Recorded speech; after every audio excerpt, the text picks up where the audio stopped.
Bem-vindo ao Head and Neck Talks, o podcast da Liga de Cirurgia de Cabeça e Pescoço da UFC e do Serviço de Cirurgia de Cabeça e Pescoço do Hospital Universitário Walter Cantídio, em parceria com o NUTEDS.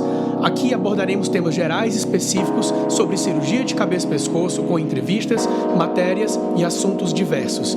Aproveite!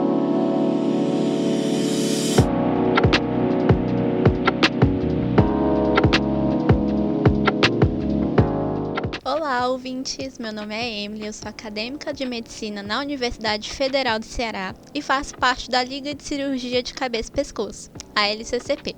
Hoje eu tenho a honra de introduzi-los a mais um episódio do Head and Neck Talks, o podcast da Liga de Cirurgia de Cabeça e Pescoço da UFC e do Serviço de Cirurgia de Cabeça e Pescoço do Hospital Universitário Walter Cantídio. Olá, ouvintes, meu nome é Larissa, eu também sou estudante de medicina na UFC e membro da LCCP. E nesse episódio nós vamos falar um pouco sobre quando suspeitar de uma doença em cabeça e pescoço. Nós temos o prazer de receber o nosso orientador, Dr. Wellington Alves, e inicialmente eu gostaria de apresentá-lo. Nosso convidado é cirurgião dentista e médico formado pela UFC, cirurgião de cabeça e pescoço com residência pela USP, doutor em clínica cirúrgica pela USP, membro da Sociedade Brasileira de Cirurgia de Cabeça e Pescoço, cirurgião no Hospital Universitário Walter Cantídio e no CRIO e professor adjunto do Departamento de Cirurgia na UFC. Olá pessoal, obrigado mais uma vez pelo convite e é uma honra poder participar de mais um episódio do Head and Neck Talks. Bom, Dr. Wellington, para iniciarmos, o senhor poderia dizer um pouco mais sobre quais seriam os principais locais que podem ocorrer doenças na região da cabeça e pescoço? Claro, as doenças da cabeça e pescoço, da região da cabeça e pescoço, elas podem acometer diversas áreas, né? Quando a gente fala de cabeça e pescoço, a gente está falando, para o paciente leigo, por exemplo, pode compreender uma série de outros problemas, como, por exemplo, dor de cabeça, dor no pescoço, enfim. Mas as doenças que a especialidade de cirurgia de cabeça e pescoço trata são aquelas doenças mais relacionadas a tumores e cânceres da região. Então, os principais sítios que a cabeça e pescoço, a cirurgia de cabeça e pescoço trata, seriam as lesões de pele da região da face, pele da região do pescoço, glândula tireoide, glândulas paratireoides, mas também os tumores de boca, de garganta, de orofaringe, de laringe, tumores de lábio, e tumores de glândulas salivares. Então esses são os principais locais em que a gente pode ter acometimento de doenças nessa região. Dr. Wellington, sabendo dessa variedade de doenças que são tratadas pelo cirurgião de cabeça e pescoço, existe algum grupo de pessoas que está mais propenso a desenvolver esse tipo de doença? Com certeza.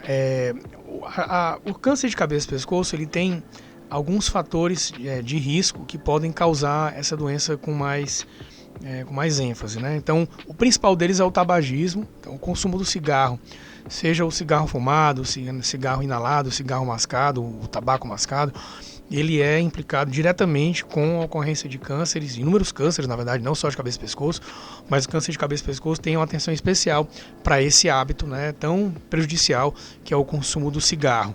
Então, pacientes tabagistas são um grupo de risco importante, então são sim, esse grupo de pacientes está mais propenso a desenvolver câncer de cabeça e pescoço. Etilismo também, então o consumo de destilados em excesso, então cachaça, gin, vodka, uísque, você toma em excesso de forma não preocupada, por assim dizer, você também tem mais risco de desenvolver câncer nessa região.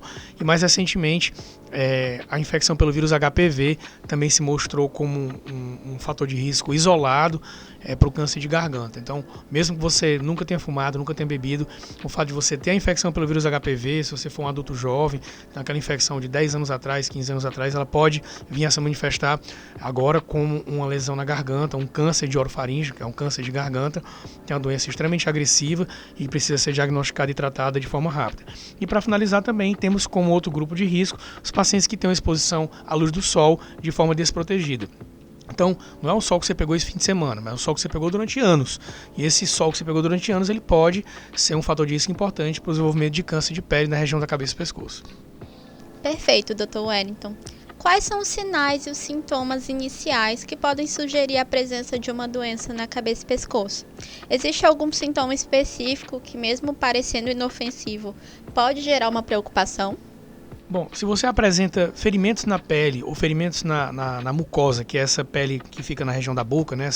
Aquela pele lubrificada, né? Que fica por dentro da boca, na língua, enfim. Se você tem ferimentos ou aftas que não cicatrizam no intervalo de 2 semanas, 3 semanas ou mesmo um mês, você já precisa procurar um especialista, tá?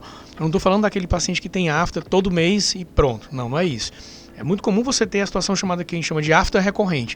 Você tem a afta, passa 3 dias, melhora, depois um mês volta. Isso aí não é, mas dificilmente será um câncer de cabeça e pescoço. Quando eu falo de ulceradas, aftas, que aparecem, elas progridem, crescem e elas não desaparecem no intervalo de 2 a 3 semanas, merece uma preocupação adicional. Então, os principais sinais e sintomas são ferimentos na pele ou ferimentos na região da boca, da garganta e não melhora também no intervalo de 2 a 3 semanas, ou caroços no pescoço, as famosas ínguas, os gânglios cervicais, que aparecem também no intervalo de 2 a 3 semanas, um mês e não melhoram. Se você tem esses sinais e sintomas associados aos fatores de risco que a gente já mencionou aqui, é necessário procurar um especialista. Como foi dito na última pergunta, caroços no pescoço são motivo de preocupação e devem levar o paciente a procurar um médico. O que pode me levar à suspeita de algo maligno? Ótima pergunta. Existe uma crença de que quando você tem um caroço no pescoço, uma íngua, e aquela íngua dói, é porque está tudo bem, é algo benigno. E quando ela não dói é porque pode ser alguma coisa ruim.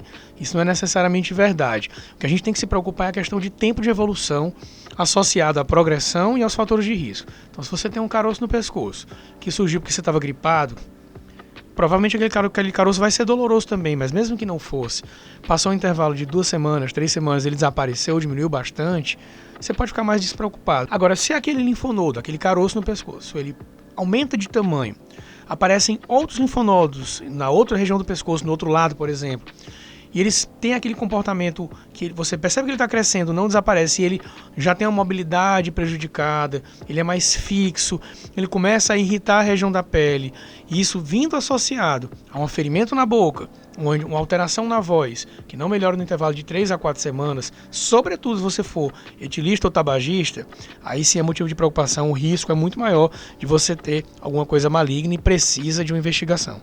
Em relação a esses mesmos carocinhos, existe a possibilidade de que eles me indiquem uma doença em outra parte do corpo?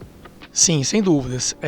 Quando você tem as metástases dos cânceres, elas podem se espalhar primeiramente para os linfonodos, que são esses carocinhos, para depois ir para órgãos à distância. Então, quando você tem um caroço no pescoço ou em qualquer outra parte do corpo, uma íngua, a primeira preocupação que a gente tem é se aquela íngua não é um câncer, né? Ela pode ser um câncer dela mesma, que é o que a gente chama de linfoma, que você tem, na verdade, todas as ínguas do corpo com a doença, mas ela pode ser uma doença espalhada de outro local. Pode ser uma metástase para aquele linfonodo.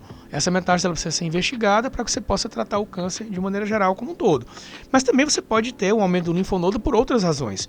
Algumas doenças infecciosas, como hepatite B, hepatite C, HIV, ou mesmo infecções virais mais simples, como quadros gripais, podem também levar a um aumento desses linfonodos, fazendo com que eles fiquem aumentados de tamanho e você acaba se preocupando. Claro, é necessário se preocupar sempre, mas você pode também eliminar aqueles fatores de risco e de repente a doença melhorou e resolveu espontaneamente, você ficar um pouco mais despreocupado. Mas lembrando que, se você tem fatores de risco e se a doença ela não melhora, tem que procurar um especialista. E agora, com relação à prevenção, qual é a melhor forma de se prevenir contra um câncer de cabeça e pescoço? Se você tem uma única coisa que você pode sugerir a qualquer paciente para prevenir qualquer tipo de câncer, essa coisa é pare de fumar agora. É a única coisa que você não pode abrir mão, você não pode permitir um pouquinho, né? Ah, mas eu tomo uma cerveja no fim de semana. Tudo bem, isso provavelmente não vai causar um câncer. Mas o cigarro, mesmo em quantidades pequenas, ele pode estar implicado com o surgimento de cânceres de qualquer região do corpo, tá? Na cabeça e pescoço não é diferente. Então, a melhor forma de você prevenir o câncer de cabeça e pescoço é parar de fumar agora. Tá? E se você, mas eu fumo só um vape, que é o cigarro eletrônico. O vape, ele embora não seja ainda sabidamente implicado com o surgimento do câncer de cabeça e pescoço, ele é implicado com outras doenças pulmonares que também são causadas pelo cigarro. Então por que que a gente não atribuiria o vape também ao causador de câncer? A melhor coisa é você não pagar para ver. Vamos esperar alguns anos para que a gente tenha essa certeza. Já pare de fumar agora. Tá? Então a melhor coisa que você faz para prevenir um câncer de cabeça e pescoço é evitar a exposição ao risco. Como o maior risco é o cigarro, pare de fumar agora. Bom, em relação à vacina, é verdade que existe um tipo de câncer de cabeça e pescoço que pode ser prevenido com vacina? Com certeza. A infecção pelo vírus HPV hoje é o principal causador do câncer de orofaringe, o câncer de garganta. Até bem pouco tempo atrás, o câncer de garganta era mais causado pelo cigarro e pelo álcool. Ainda é, tá? No Brasil ainda tem muito câncer de cabeça de garganta causado pelo cigarro e pelo álcool. Mas nos Estados Unidos hoje o câncer de garganta ele é mais causado pelo HPV do que pelo cigarro e pelo álcool. E pasmem, o câncer relacionado ao HPV mais comum não é mais o câncer de colo uterino, mas sim um câncer de garganta, um câncer de orofaringe. Então, como é um câncer relacionado a um vírus, que é o vírus HPV, e existe uma vacina extremamente eficaz contra esse vírus, então a gente tem nas nossas mãos a chance de erradicar esse câncer através da vacina. Então a vacina hoje ela faz parte do nosso calendário vacinal aqui no Brasil, e você também consegue adquirir a vacina nas redes privadas. Nunca é tarde para se vacinar. Ah, mas eu já tive uma verruga, será que vale a pena ainda vacinar?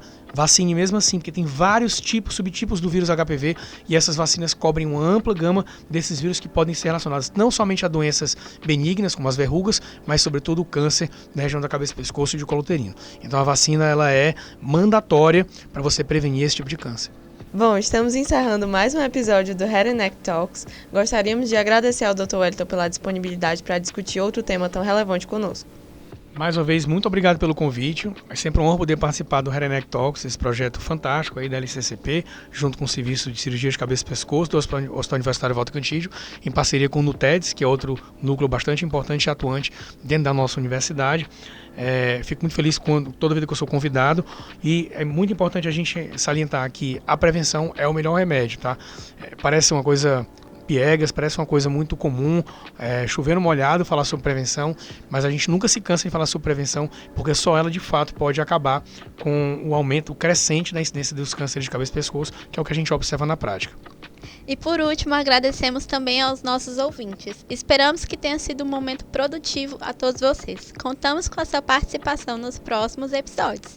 Nos acompanhem no nosso Instagram, @lccp.ufc. Compartilhem com os amigos que gostariam de saber mais sobre o diagnóstico precoce do câncer de cabeça e pescoço.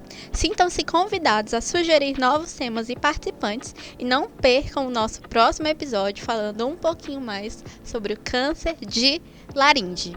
Até a próxima!